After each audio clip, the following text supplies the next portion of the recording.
Hello बच्चों, कैसे हैं आप लोग। बहुत जबरदस्त सी चीज आपको मैं आज बताने वाला हूं, एक बात नोट कर लीजिएगा।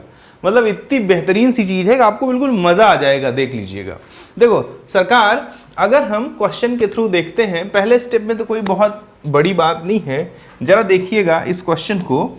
यहाँ पे AlCl3 एसिड और आपको हीट दिया हुआ है। इसका मतलब है आपको फट से पहचान लेना चाहिए कि आइसोमराइजेशन होने वाला है यहाँ पर, क्योंकि जब भी किसी एल्केन को एसिडिक मीडियम में AlCl3 और हीट के साथ ट्रीट करते हैं तो वहां पे आइसोमराइजेशन होता है।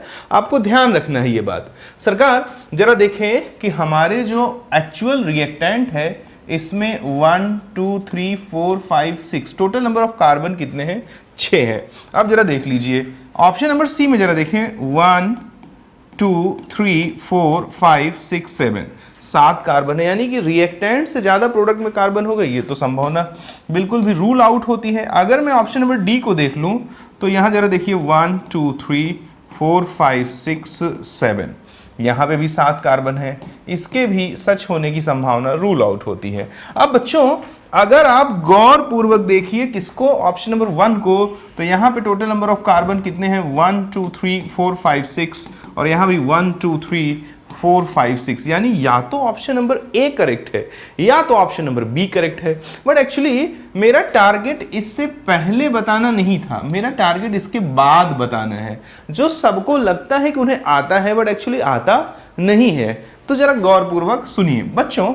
अगर हम लोग यहाँ पे देखें तो आइसोमराइजेशन दोनों में सिमिलर तरीके से करा रहा है। देखिए कि ये हमारा जो रिएक्टेंट है, ध्यान से देखिए, तो इसका ये वाला हिस्सा उठा के यहां जोड़ दे रहा है। दोनों में वो चीज बिल्कुल सिमिलर है, इसलिए टेंशन लेने की जरूरत नहीं है। तो हमने जब इसका आइसोमराइजेशन करा दिया तो आइसोमराइजेशन के बाद हमने देखा दिस दिस दिस, और ये वाला हिस्सा उठा के यहां जोड़ दिया। तो जब यहाँ पे एक ऊपर जा रहा था, एक ऐसे नीचे डाल दीजिए, ठीक है। यहाँ तक हमें कोई दिक्कत नहीं थी। यानी कि जो हमारा x बनेगा वो x कुछ इस तरह से होगा, थोड़ा और साफ सुथरा बना देता। अगर बच्चों हम लोग गौर पूर्वक देखें तो हम पाएंगे कि जो हमारा x है वो कुछ ऐसा होगा, ये यहाँ पे ये और यहाँ पे ये, ठीक है, कोई दिक्कत नहीं। अब आगे इसका क्लोरीनेशन हो रहा है, क्लोरीनेशन हो रहा है, बस यही समस्या खड़ी हो जाएगी। यही इतनी बड़ी प्रॉब्लम आपके सामने आ जाएगी कि क्या ही बताऊं। सबसे पहले बच्चा क्या करता है, जरा देखो यहाँ पे क्या है, 3 हाइड्रोजन मौजूद है, CH3 है। यहाँ पे भी क्या है, 3 हाइड्रोजन मौजूद है। यहाँ पे क्या है, 1 हाइड्रोजन। यहाँ पे क्या है, 1 हाइड्रोजन। और यहाँ पे क्या है, 3 हाइड्रोजन मौजूद है। और यहाँ पे भी क्या है, 3 हाइड्रोजन मौजूद है। अब जरा देखो, बार बार बच्चे का मन होगा कि भैया क्लोरीनेशन जो सर रिएक्शन होती है in the presence of HNu, वो एल्केन का जो क्लोरीनेशन होता है सर वो फ्री रेडिकल मैकेनिज्म फॉलो करता है। तो हमारे पास ये पॉसिबिलिटी है, ये पॉसिबिलिटी है, ये पॉसिबिलिटी है, ये पॉसिबिलिटी है, ये पॉसिबिलिटी है, ये पॉसिबिलिटी है। अब जरा देखो, जो भी 1 डिग्री कार्बन मौजूद है हमारे पास, वो सबके सब 1 डिग्री कार्बन एक जैसे हैं। अगर सबके सब 1 डिग्री कार्बन एक जैसे हैं तो इन सबसे प्रोडक्ट एक बनेगा। देखो 3 3 6 3 9 3 12, ये सबके सब 1 डिग्री हाइड्रोजन है और इनसे एक ही टाइप का प्रोडक्ट बनेगा। देख लीजिए, ऐसे ऐसे, और ये ऐसे है और ऐसे ऐसे। यहाँ क्लोरीन लगा दूं या यहाँ लगा दूं, यहाँ लगा दूं, यहाँ लगा दूं, हर स्थितियों में जो हमारा प्रोडक्ट बनेगा सरकार वो एक ही जैसा बनेगा।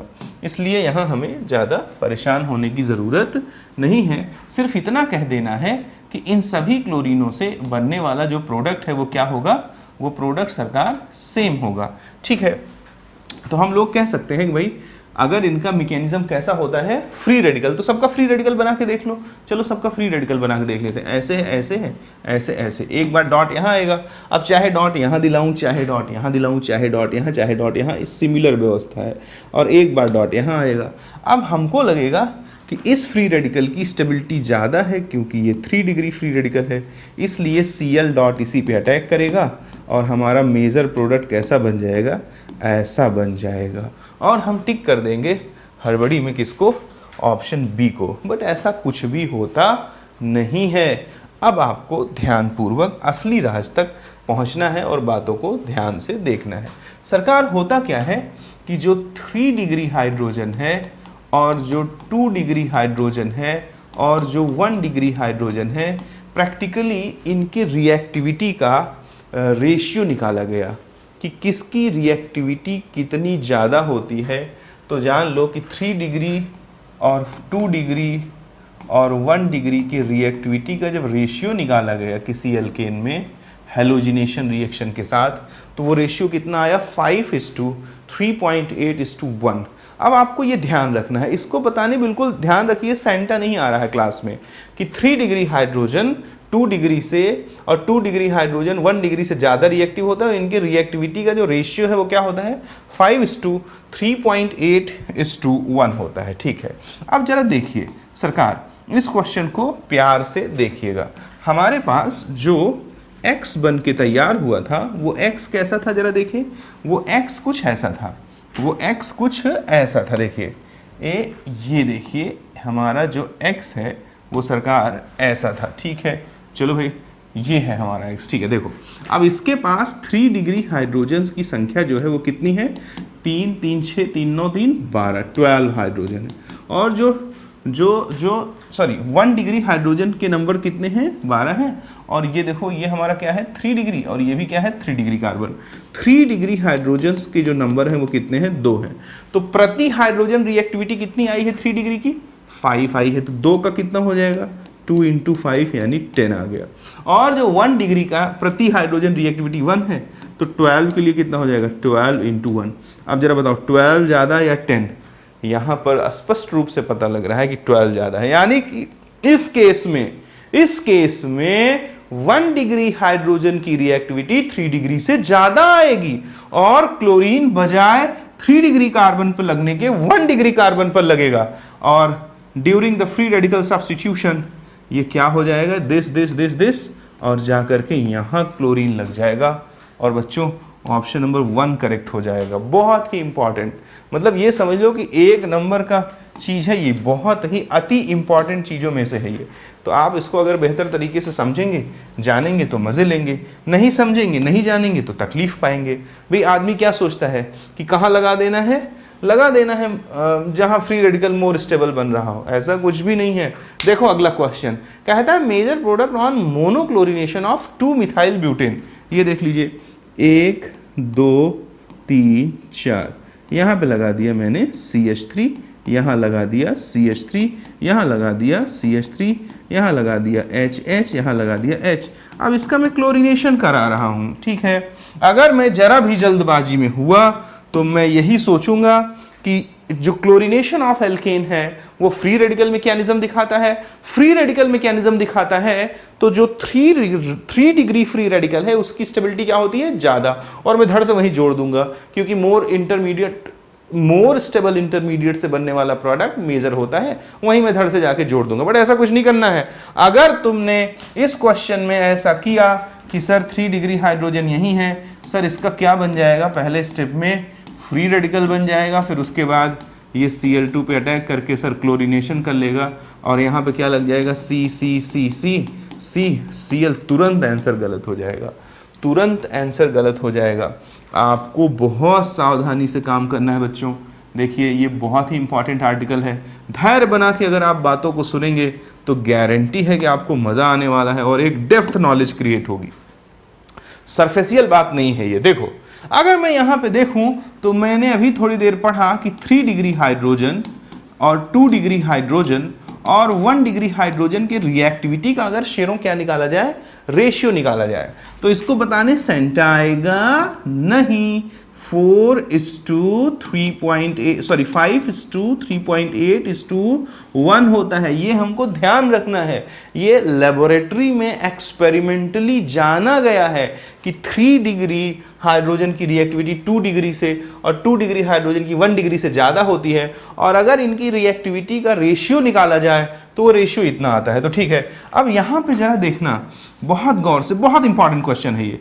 अगर मैं 1 डिग्री हाइड्रोजन्स को देखूँ तो टोटल कितने हैं 3 3 6 3 9 हाइड्रोजन है। बट इस 9 हाइड्रोजन में ये 9 के 9 सेम नहीं है, बहुत बारीक बात है, प्लीज बी केयरफुल। इसमें से ये देखो 3 और 3 6 हाइड्रोजन ऐसे हैं जिनसे बनने वाला प्रोडक्ट क्या है, एक, और 3 हाइड्रोजन ऐसे हैं जिनसे बनने वाला प्रोडक्ट क्या है, डिफरेंट। यानी कि अगर यहां और यहां दोनों में से किसी पोजीशन पे क्लोरीन लगा दूं तो एक ही प्रोडक्ट है वो, चाहे यहां लगाऊं चाहे यहां, लेकिन यदि यहां लगा दूंगा तो यहां और यहां लगने के अतिरिक्त दूसरा प्रोडक्ट बनेगा। इसका मतलब कि 6 हाइड्रोजन जो है वो एक प्रकार का प्रोडक्ट देते हैं और जो 3 हाइड्रोजन है सरकार मेरे वो दूसरे प्रकार का प्रोडक्ट देते हैं। इसका मतलब कि ये है तो 1 डिग्री, लेकिन इनके रिएक्टिविटी का ऑर्डर एक जैसा नहीं है। तो ऐसे निकाल दिया करो, इन 6 का कितना हो जाएगा, 6 × 1, इस 3 का कितना हो जाएगा, 3 × 1, क्योंकि 1 डिग्री हाइड्रोजन का जो रेशियो आया था वो कितना आया था, 1 आया था। ठीक है, अब जरा देखो आगे हम लोग अगर देखें तो 2 डिग्री हाइड्रोजन की बात करते हैं। 2 डिग्री हाइड्रोजन की संख्या कितनी है, देखिए 1 और 1 2 है, तो the number of 2 degree hydrogen is nothing but 2। अब देखो 2 डिग्री हाइड्रोजन की रिएक्टिविटी कितनी होती है, 3.8। ये दो के दोनों हाइड्रोजन एक जैसे हैं, चाहे ऊपर से हाइड्रोजन हटा दो चाहे नीचे से हाइड्रोजन हटा के क्लोरीन लगाओ, एक ही प्रोडक्ट बनेगा, उसका IUPAC नाम एक ही होगा। अगर हम इसका IUPAC नेम रखेंगे तो बिल्कुल सिंगल नेम बनेगा, चाहे ऊपर से क्लोरीन लगा दो चाहे नीचे से क्लोरीन लगा दो। अब जरा देखो प्रति हाइड्रोजन रिएक्टिविटी कितनी है, 3.8, तो 2 के लिए कितना हो जाएगा, 3.8 × 2, यानी कि 2 8 16 और 2 3 6 एक साथ 7.6 हो जाएगा। अब जरा देखो जो 3 डिग्री हाइड्रोजन है उसकी संख्या कितनी है, 3 डिग्री हाइड्रोजन 1 है, और 1 की 5 से मल्टीप्लाई करेंगे तो 5 आएगा। यानी कि अगर हम रिएक्टिविटी वैल्यू देखें सभी हाइड्रोजन के लिए तो सबसे ज़्यादा किसकी आ रही है, 2 डिग्री वाले की। इसलिए जो हैलोजिनेशन के दौरान ये क्लोरीन लगेगा वो ना तो इन पे ना इन पे ना इन पे ना इन पे, वो इन पे लगेगा। यानी कि प्रोडक्ट हमारा क्या बन जाएगा बच्चों, C C C C, और यहाँ C लग जाएगा और यहाँ H ही रहेगा। जो क्लोरीन लगेगा वो मोर रिएक्टिव हाइड्रोजन पे लगेगा जो कि कौन है, 2 डिग्री वाला है, इसलिए ये प्रोडक्ट बनेगा। इसका नाम क्या हो जाएगा, इसका नाम हो जाएगा क्या, 1 2 3 4, यानी कि ABC, C पहले आता है, 2 क्लोरो 4 मिथाइल, या 1 2 3, 2 chloro 3 methyl butane, 2 chloro 3 methyl butane.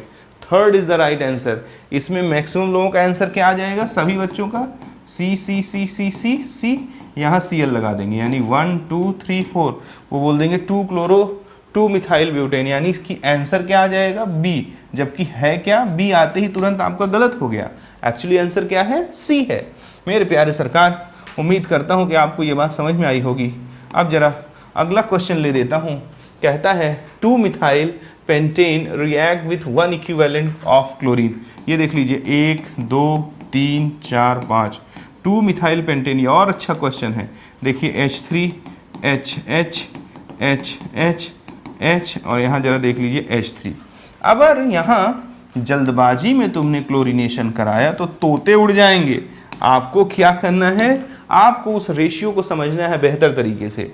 आपको मालूम होना चाहिए 3 डिग्री हाइड्रोजन इस टू 2 डिग्री हाइड्रोजन इस टू 1 डिग्री हाइड्रोजन, इनकी रिएक्टिविटी का जो रेशियो आता है 5:3.8:1 आता है। प्यारे सरकार, 1 डिग्री हाइड्रोजन की जो संख्या है वो देखो 3 3 6 3 9 है। इस 9 में ये 3 और 3 6 एक प्रकार के हैं और बाकी वो 3 दूसरे प्रकार का है, तो इनकी रिएक्टिविटी 6 × 1 हो जाएगी, इसकी रिएक्टिविटी 3 × 1 हो जाएगी।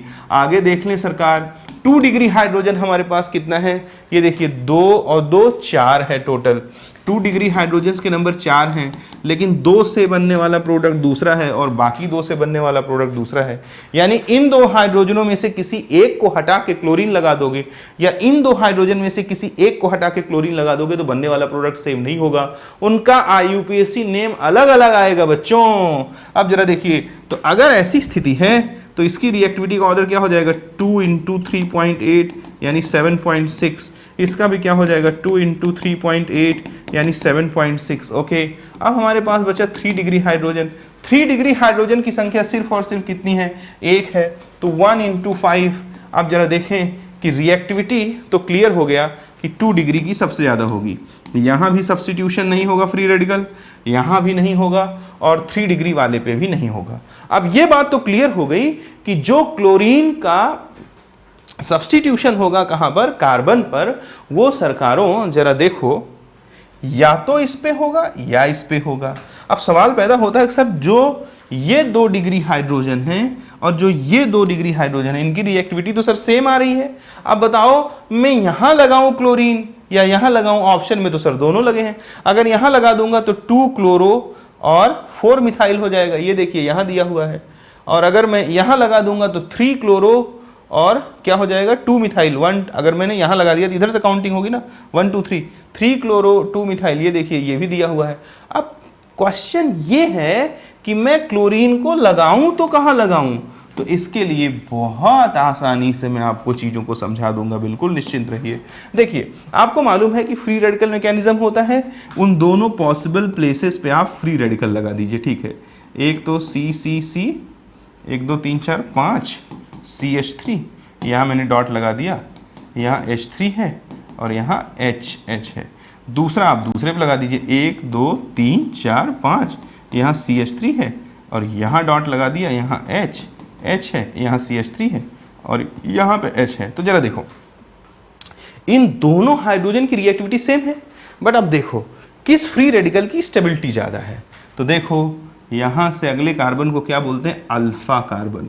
तो अल्फा कार्बन हाइड्रोजन बॉन्ड इसमें कितने हैं, 3 लेफ्ट साइड और 2 राइट साइड, यानी total number of alpha carbon hydrogen bond कितने हैं, 5। अगर मैं यहां देखूं और पूछूं कि अल्फा कार्बन हाइड्रोजन बॉन्ड कितने हैं, तो इधर कितने हैं 2 और इधर कितने हैं 3। तो जब अल्फा कार्बन हाइड्रोजन बॉन्ड्स के नंबर ज़्यादा होंगे तो नंबर ऑफ हाइपर कॉन्जुगेशन ज़्यादा होगा, और जब number of hyper conjugating structures ज़्यादा बनेंगे तो जिस फ्री रेडिकल में हाइपर कॉन्जुगेशन ज़्यादा होगा उसकी स्टेबिलिटी ज़्यादा होगी और उससे बनने वाला प्रोडक्ट मेजर होगा। तो अब जाके पता लगा कि क्लोरीन इस कार्बन से लगेगा, यानी इससे बनने वाला प्रोडक्ट मेजर होगा, ठीक है। तो अब देखिए मैं लिख देता हूँ C, यहाँ C और यहाँ Cl लग जाएगा सरकारों, यानी नाम क्या हो जाएगा 1 2 3 4 5 2 chloro 4 methyl pentane, 2 chloro 4 methyl pentane नाम हो जाएगा और ऑप्शन नंबर 1 करेक्ट हो जाएगा सरकार। काफ़ी अच्छा क्वेश्चन है, इसको गौर पूर्वक अगर आप देखेंगे और एनालाइज करेंगे तो आपको मज़ा आ जाएगा कि मैंने क्या बोला। जनरली लोग क्या करते हैं, ये CH3 CH2 CH3 इसका क्लोरीनेशन करा देते हैं और बता देते हैं कि CCCCl ये मेजर हो जाएगा और CCCCl ये माइनर हो जाएगा। बट इसके पीछे का राज है, देखो यहाँ 1 डिग्री हाइड्रोजन कितने हैं 6, तो 6 × 1 रिएक्टिविटी हो गई। 2 डिग्री कितने हैं 2, तो 2 × 3.1 7.2 हो गई। इसकी रिएक्टिविटी इससे ज़्यादा इसलिए वहाँ पे लगता है, इसलिए नहीं कि वहाँ पर स्टेबल फ्री रेडिकल बनता है। तो ध्यान रहे क्लोरीनेशन कराते समय सिर्फ स्टेबल फ्री रेडिकल ही ना देखें, सबसे पहले हाइड्रोजन की रिएक्टिविटी चेक करें। मोर रिएक्टिव हाइड्रोजन रिप्लेस होगा, ना कि ऐसी जगह से रिप्लेस होगा जहां से मोर स्टेबल फ्री रेडिकल बन रहा हो। ध्यान पूर्वक सुन लीजिए, जो मोर रिएक्टिव हाइड्रोजन होगा वो हटेगा, ना कि ऐसी जगह से हाइड्रोजन हटेगा जहां से मोर स्टेबल फ्री रेडिकल बन रहा हो। मैक्सिमम लोग क्या करते हैं, ऐसी जगह से हाइड्रोजन हटाते हैं जहां से मोर स्टेबल फ्री रेडिकल बनता हो। उम्मीद करता हूं कि ये तीनों चारों क्वेश्चन हैलोजिनेशन में आपको कुछ नया सिखाए होंगे। आज के लिए इतना पर्याप्त है। Thank you.